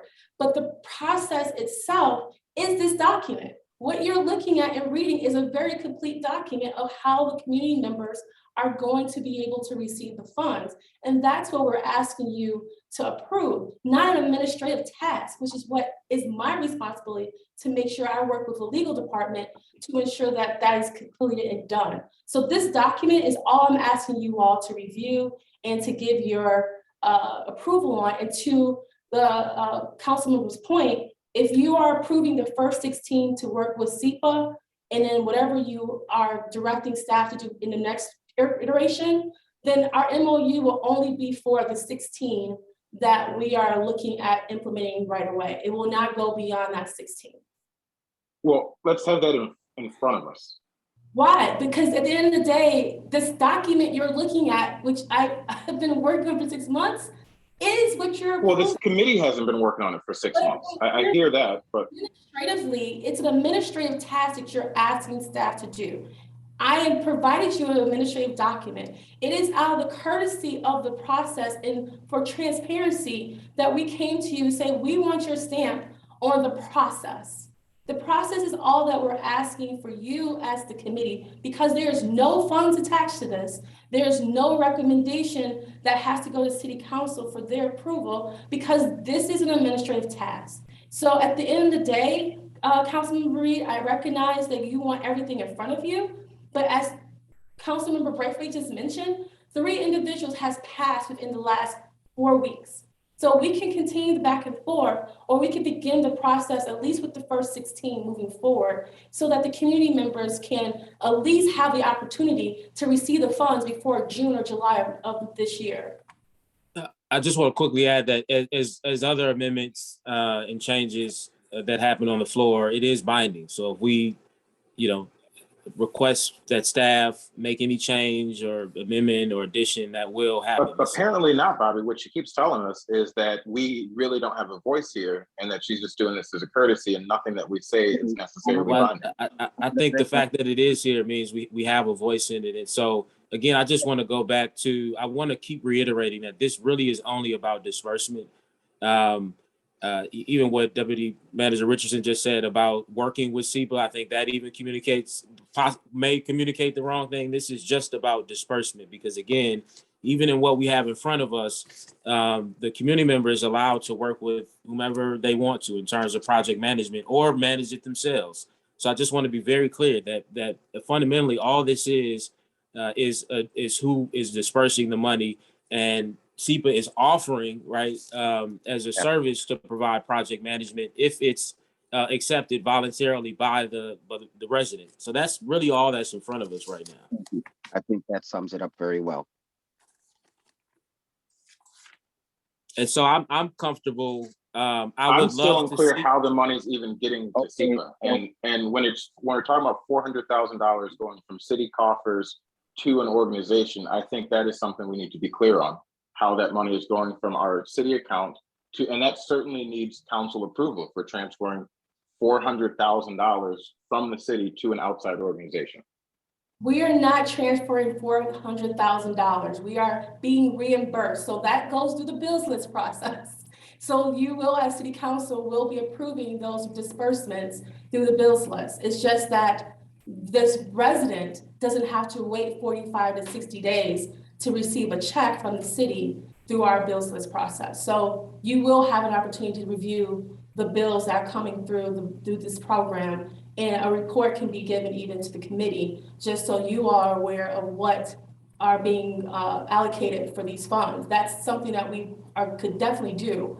So that's not something that has to go through an examination process. It can be a request, a report that we can present to the committee on a monthly basis. And so I just want to say that I That's think a for false the first choice, 16, but okay. For the first 16, I'm comfortable moving forward in this way for two reasons. One, because it is really important to me that that our ancestors receive this benefit as quickly as we can. If there was a scenario where we could both maybe run a selection or bid process for disbursement and keep up with dispersing the funds and as soon as possible, that's something that I'd consider, but we don't have that on the table today. And so there's some skepticism on whether or not we'd be able to do that and issue the benefits to our ancestors at a time that I think we all want to and that they expect. That's the question I get more than anything, certainly more than who is going to provide pro bono project management is when this benefit is going to be issued. And so I think to remain consistent to what I'm hearing, I'm comfortable moving forward in this way for the first 16, and we can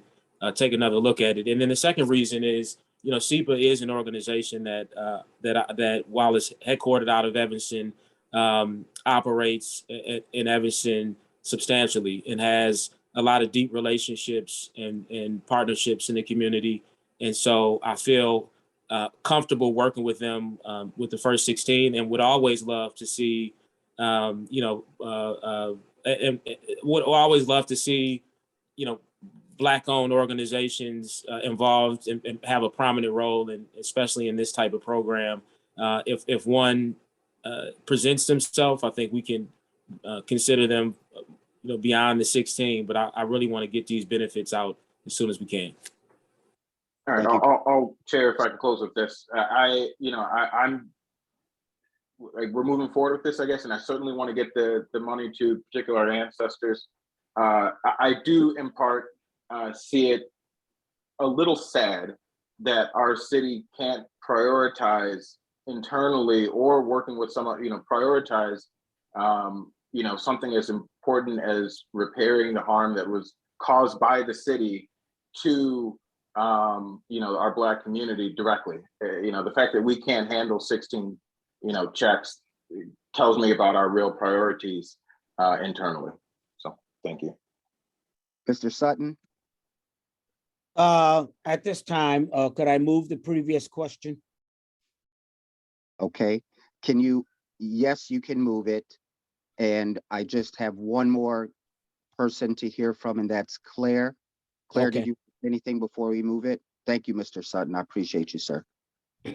No, I don't have anything to add to my comment. I'm very much aligned with what Councilmember Burns said, that, you know, after this whole discussion. And Chair, quickly, I'm sorry, I do want to acknowledge what Indona said in the chat, and I agree with her. I do think that's true, and I mentioned that at the last meeting, that this does, elevate SEPA in such a way that would allow them to raise funds for their organization, having been participated at this early stage in such a historical event. And so that is, I agree with her on that. And again, if there was another organization that we could consider today without delaying the process, I would have, we would have been able to consider that. But, all we have in front of us is this. So, but I do want to acknowledge what you put in the chat, Donna, and I agree. Thank you, sir. I need to say this, that agreeing with Indana and Bobby, and mostly everyone, I think the opportunity here is to remind staff that you have a volunteer appointed committee that is here to do the work and speaking directly with the residents. And we've had other organizations predating Rob coming to the town hall in December of 2019, as early as spring of 2019, volunteering their time, that also have the same competencies and skills to do something like this. So had there been a 7-month dialogue between the committee and staff and not with the committee and their partners, we may have had, or we certainly would have had, a more comfortable outcome today. So I'm just going to encourage staff to remember that you have volunteers here that are sacrificing their time to contribute. And please do consider us and all the other committees, not just the Reparations Committee. Okay, thank you. There's a motion on the floor. I didn't think we're voting on this. I thought we were just being informed. Wasn't it dedicated up for action? Yes, it is listed for action, which is why I think the questions were important. There is action for the approval of the reparations, restorative housing procedures, and implementation. So staff is seeking that approval for the reparations, restorative housing procedures, and implementation. And can I add that we will also include for the first 16, so that way it'll be clear for the MOU will only address the first 16 applicants. There's no, yes. Is there a second?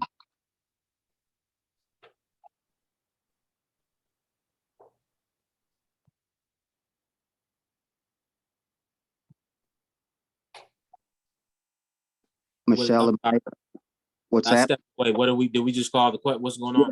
Call the question. Mr. Sutton called the question and we're seeking a second. I will second. Okay, it's been properly moved and seconded, and I'll go around the room. Mr. Sutton? Yes, I will approve, even though I didn't get a copy of what we're voting on. And in the future, I'd like to have something in front of me to see that I'm voting on. But in the presence of a new year and goodwill, I will vote affirmative. Thank you, Mr. Sutton. We'll make sure that you receive a copy of the full packet from this meeting as well as moving forward. Mr. Burns? Mr. Burns? Aye. Claire? Aye.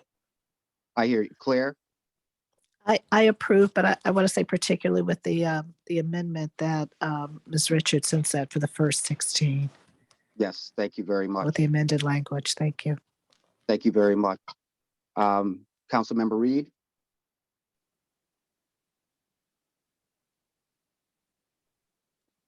Aye. Thank you, sir. Committee member Simmons, Ruth Simmons? No. All right, and then I would like to, I'm sorry, amend my vote to no. And I'm also an aye. All right. Seeing with the majority of the committee members who voted, the approval passes and we'll move forward. I think my comments just briefly after this is a reminder to those that are listening in.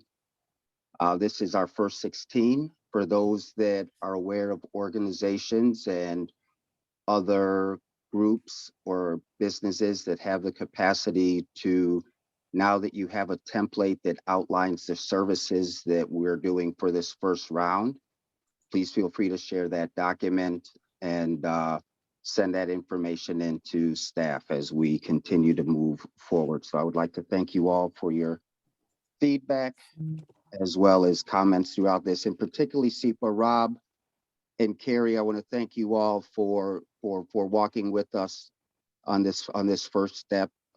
Carrie, you've been real instrumental in providing good feedback in terms of experiences as working with our seniors. Rob, you have a long history of providing good services and products in terms of housing. So I just can't thank you enough for your investment during this process.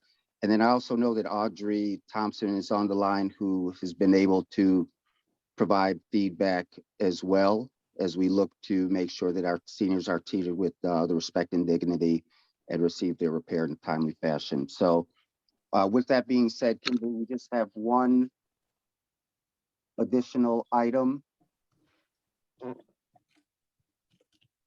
which is finalizing the selection process for our restorative housing. We started this conversation at our last meeting, and Kim, do you want to get? Yes, as we mentioned, we have verified and are ready to move forward with the selection of the next 16. At the request has been requested that we do that as soon as possible. So we would like to have that scheduled in person on January 13th, so that we can begin preparing and start sending out notifications to those individuals. And secondly, as to the selection process and how, again, per the guidelines, it's a randomized process.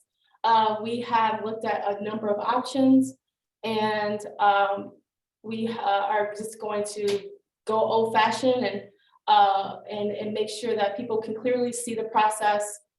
So we are going to do some type of selection where it's more of a pulling of the ping pong ball from a device, either a cage or some other device that either a community or city's committee member or a community member pulled from.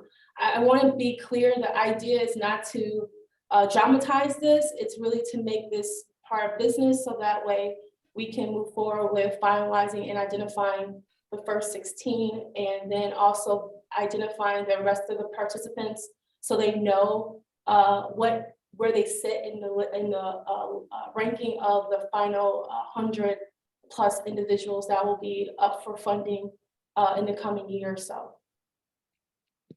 If I may ask a question about the selection process, let's say that I am an Ancestor senior, someone who qualifies for this first round, 100 and whatever, and I am.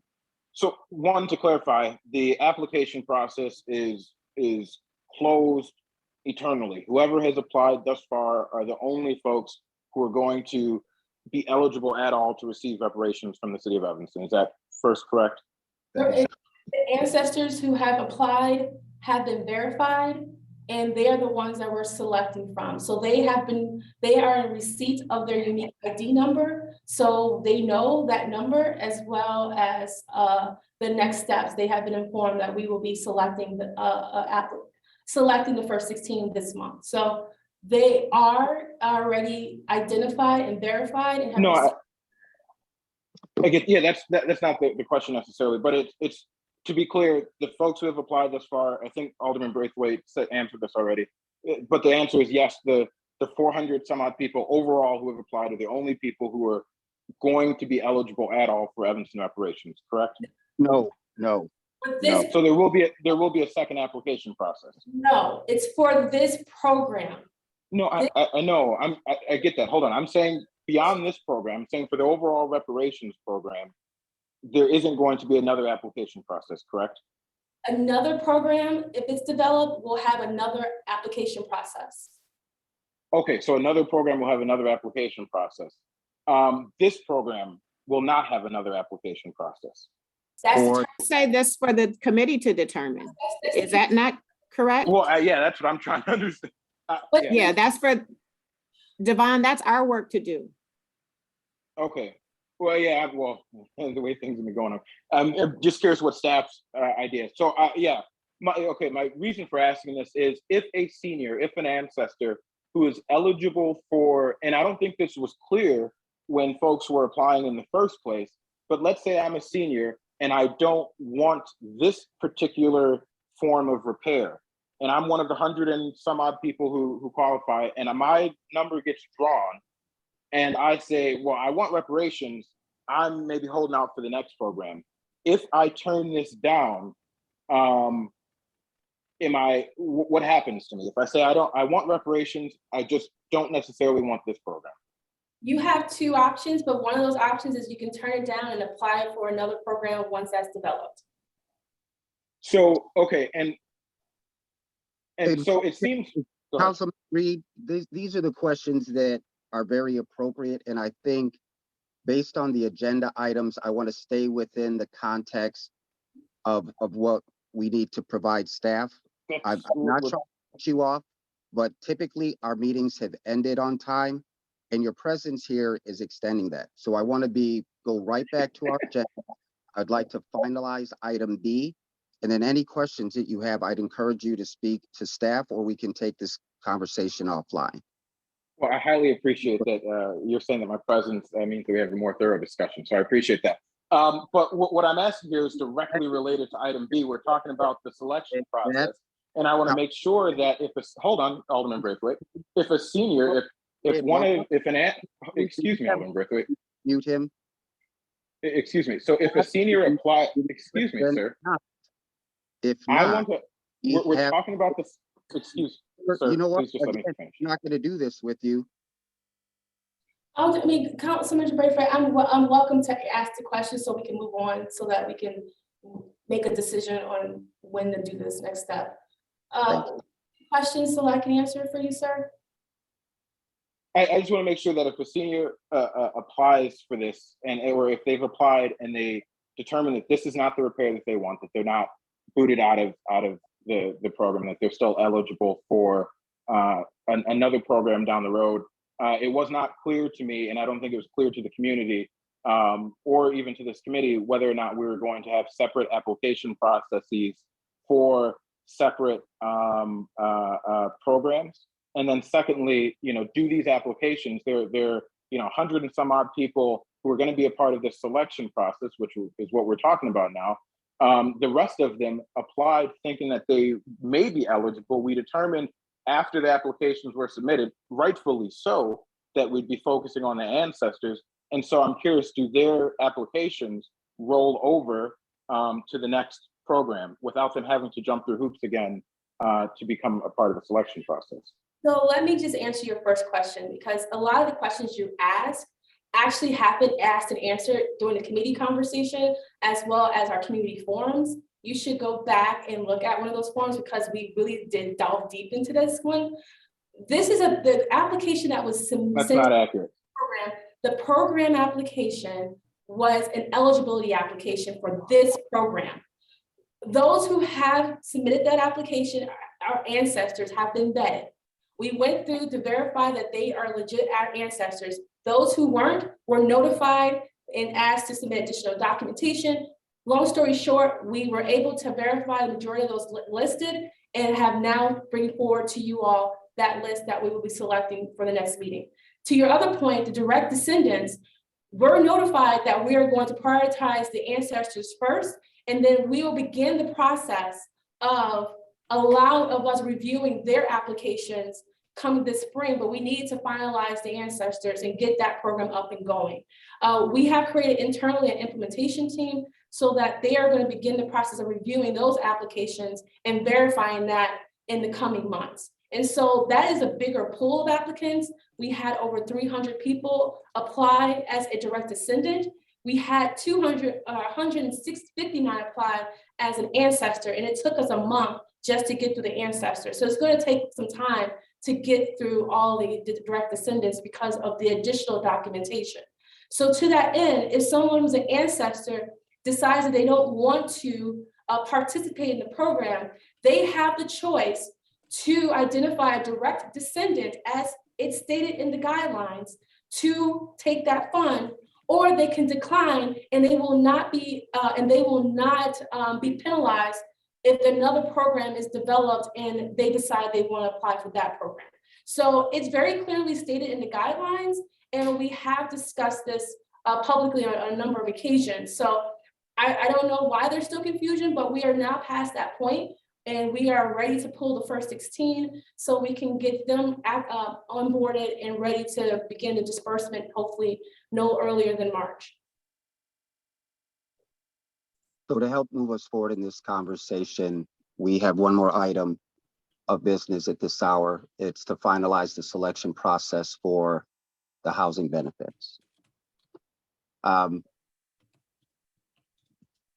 going to request a date if everyone would be available Thursday, the 13th, which would be next week, in order to keep this process open. And we do have the challenges with COVID. We would suggest moving it to a in-person venue. The Civic Center, trying to find a room will be difficult given the fact that I think G300 is a little bit small, and our next largest space would be the Parasol Room. And given the fact that it's on the 4th floor, would create an unnecessary situation if we have multiple residents who would have to take the elevator.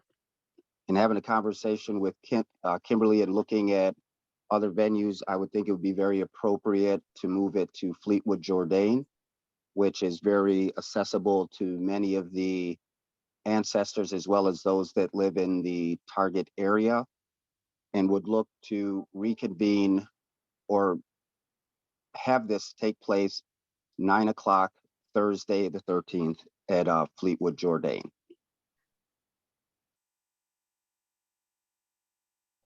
I look forward to it. Okay.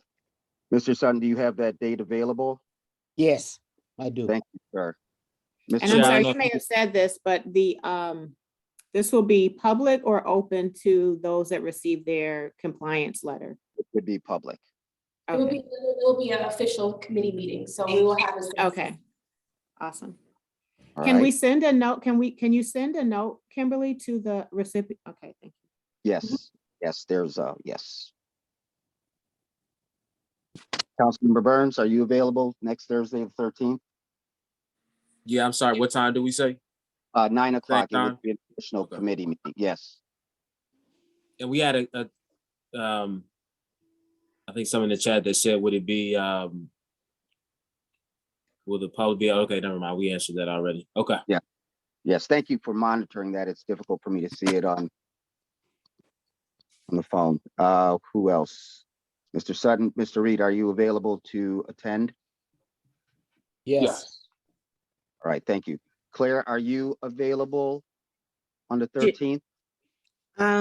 I think that I would probably be good for me to figure out a way to participate remotely. Understood. Understood. So I know you Kimberly- all can hear my voice, so. No, we can. I just want to make sure we Yeah. have an established quorum.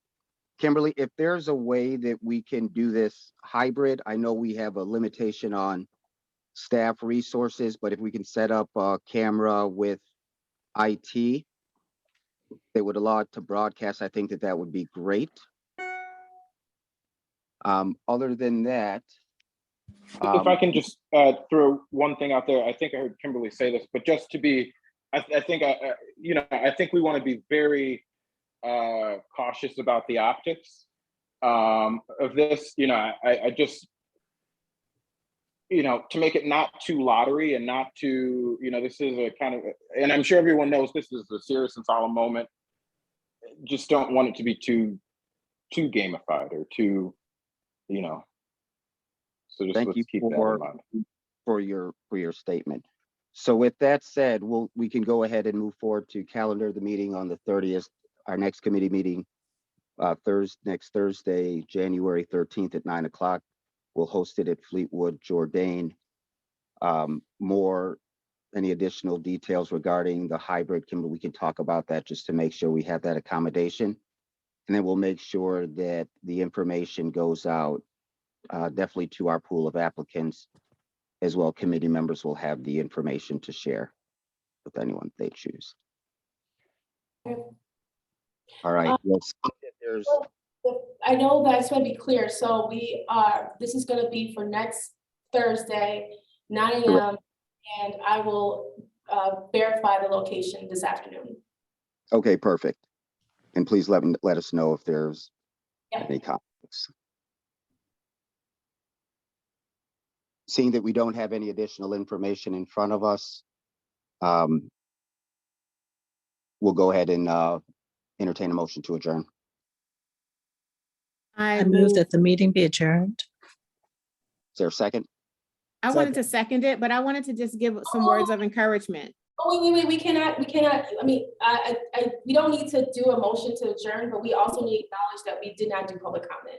So can I have Simmons provide her comments and then we can do public comment at the end, but we don't need to make a motion to adjourn, so we can adjourn once the meeting is, the public comments are completed. Thank you so much. I just wanted to say that I actually one of my neighbors, Ms. Diggs, sent me an article that Illinois has doubled the cannabis sales from last year, and that's only a good thing for the funding of our reparations. I know we didn't have our financial report today, so I just want to say I was encouraged to see that that industry is doing well and exceeding its projections. Thank you. All right. Okay, I'm going to have a public comment. Other comments? Thank you. I will allow individuals to speak, and then those who are, all right, can I go ahead? I'm going to try to do this at the same time, so apologies here. Speakers do. Go ahead here. First person is Lisa Page. Let me allow Lisa to speak. Lisa, go ahead. Oh, okay. Deputy Brown.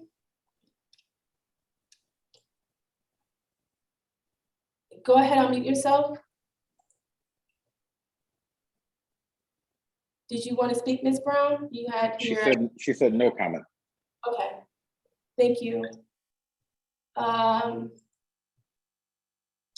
Go ahead, and Jesse Johnson is also Jesse Johnson. If you go ahead and unmute yourself, thank you. I'm here, but no comment. Oh, okay. Thank you. Tina Payton. Let me find you here. Sorry, I don't see Tina Payton. Do anyone else see Tina Payton? I'll come back. Rena Lynn. Okay, I'm just gonna go ahead and go to the attendees that have their hands raised. Start with, oh, okay. Let me go ahead and ask Demetrius to unmute yourself. Go ahead and speak, sir. Go ahead and speak. I think the first person I'm seeing with their hand up is Miss Greer. Okay. Hey, Kimberly, real quick, Miss Payton is TP in the chat, so she is available. I'll get to her. Let me go through here. Go ahead, Ms. Greer. Go ahead and make your comment. No, you can go to the next person. Okay. Thank you for the help. Nadanda, go ahead. Good morning, everyone. I just want to first say that my understanding at the last meeting was that this meeting was going to give members the opportunity to come up with a list of other organizations that would be able to do the same work that SEPA has agreed to do. But obviously that's not the case. But I do want to ask the committee that going forward, before any decisions are made, would you please make the information public knowledge? You've mentioned on numerous occasions transparency. And I believe that in this particular case, it was not transparent. It was brought up for the first time at the last meeting. And I really do believe that in order for it to be in the best interest of our community, You have to make it like that.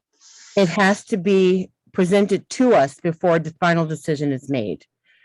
And just like we're asked to respect the time and participation of others, I would hope that you, Kimberly, as well as other committee members, understand that we as a community are also taking time out of our lives to make sure that not only our seniors are taken care of, but also the descendants, because though they do come first, this is about also my children and our children's children and the entire nation, because everyone is watching us. And it has to be transparent from the beginning to the end. It cannot just be presented to us at the last minute and then it forced down our throats. Thank you. Thank you. Next. Thea, go ahead. Hi, good evening, or excuse me, good morning, everyone. Used to talking in the evening. I would like to say that I agree with almost everything that Robin Rue said today. Yes. It is very important that as Indona said, transparency. And I think Alderman Braithwaite, that you should, if we're having a meeting, that you should not start cutting people off when we have important questions, especially from the committee people. And we want to hear it online. We don't want you to have a discussion offline. We would like the answers too. So when a committee person has a question, we hope that we could hear the answer, not in the back door, behind where we can't listen to the answer too, because sometimes we have the same questions. I had a lot of same questions that Robin asked, and I don't feel like we got the appropriate answers from that. Also, I would like to know, Kimberly said that she was leaving in 2 weeks. Who will be taking your place as part of this procedure? Do you have an answer for that? I have an answer and I will share that with the committee before I share that with the public. So to that end, thank you. Okay, and also, so I did have the similar question. I've been to most of the meetings except for the last several because I've had many health issues in person. And I hope that the meetings will be hybrid because there are some of us that have illnesses that do not want to participate in person quite yet because of the high COVID numbers. So I would appreciate a hybrid meeting.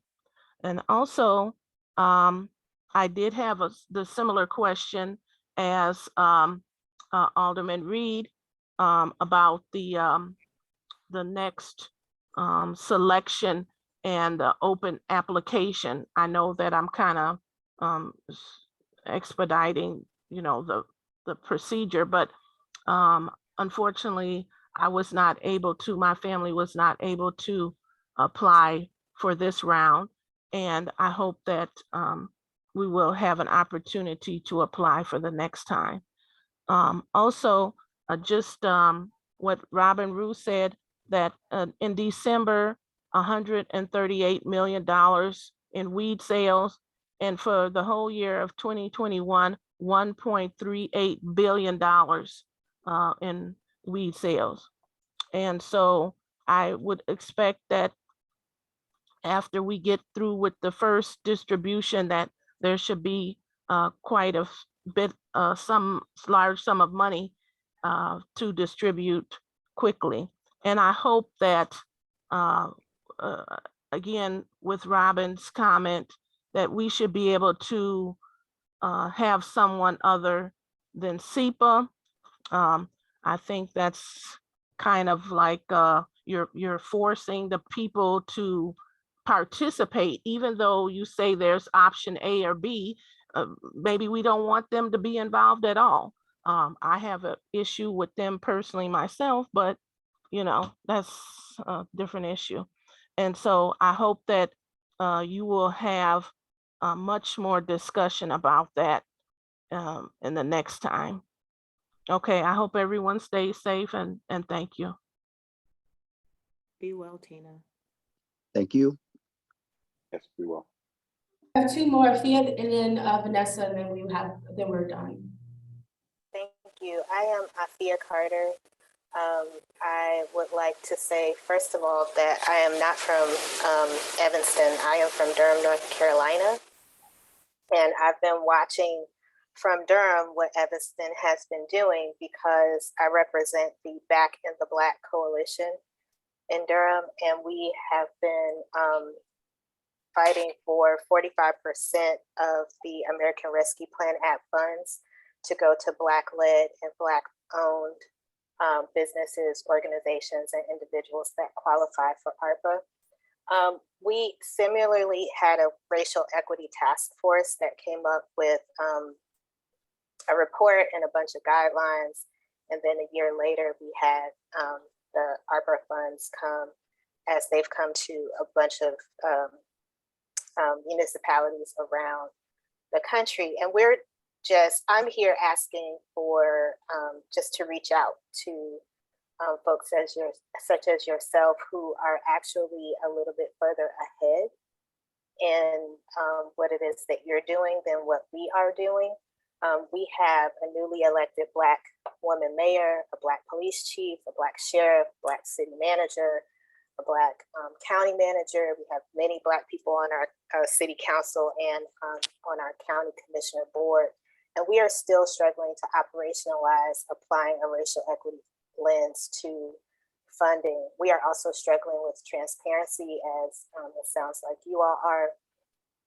And we are really just trying to make sure that these funds that were specifically made available to address racial equity and transformational projects to be operationalized and put into the hands of those who need them. So I am just putting in the chat my email address and also a document that we've been keeping of a bunch of information, and that's all of my comments. I commend all of you all on the work that you're doing. We have struggled with staff as well as with our council members, and some of the things that I've heard and seen in this meeting are very similar to what's happening in Durham. But what I also see is multiple groups of people, from citizens to policymakers, that are really trying very hard to make sure that funding is more equitable than it has been in the past. Those are my comments. Thank you. Thank you. Kimberly, does that conclude our public comment? Vanessa is finally the last comment, and then that'll conclude our public comment. Thank you so much. Yes, good morning. Save the best for last. Hi, everybody. It's Vanessa Johnson McCoy. First, I just want to say thank you, Kimberly, for all of your work and your service, and each one of you that have served. But because I heard you mention that you're leaving us in 2 weeks, boo-hoo. So I just want to say thank you, and we appreciate all of your work and best wishes in whatever your next endeavor is. And secondly, I am actually really glad that you to the end, because what I would have said at the beginning, I don't have to say those things because you've already discussed it. So I'm happy. And I want to just echo a number of things that have already been stated, and I won't restate them because they've already been stated, but I will just, I just will say that, as you all probably know, I'm a local African-American realtor in Evanston, born and raised, and going forward, as has already been stated, we are here to support. I've been engaged in this work since the beginning, since I heard about it, and I'm a strong supporter, and anything that I can do, we're here to assist. So please reach out. We know Black contractors, we know Black, I mean, like almost anything in the real estate arena, we know I am a member of Dearborn Realtist, and we're looking to establish a North Shore NARAB chapter here. Well, we can't do Evanston because we're too close to Chicago, but in the North Shore. So we're here to help and support in any way we can. So I'm excited about the selection next Thursday. And I do hope that it will be available virtually, as has already also been stated, for our seniors. And one last question is, I was helping one of the ancestors, and I did get the email that more information was needed. So I didn't get another follow-up, but I'll just call her and ask her, did she get a letter that says yes or no, and then take it offline. So again, thank you all for your work, and I'm excited about the selection process next Thursday. Have a great day. Bye. And Vanessa, if you want to email me, I could tell you if that person got a letter. Okay, thanks. Perfect. Well, thank you all. This concludes our public comment. What a wonderful note to end on. I want to thank you all, not only our community members, for your participation today, but throughout this whole process to move us one step closer to our first repair. To our committee members, I want to thank you all for a very robust conversation. Lot of good ideas and definitely areas that we will follow up in the future as we continue to move through this process. To Kimberly, our staff, Michelle, I want to thank you all very much.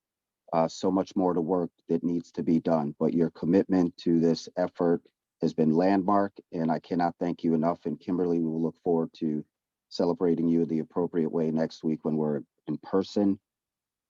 With that being said, we will adjourn our meeting, and I look forward to seeing you all next week, 9 a.m. at Fleetwood Jourdain. Have a good day.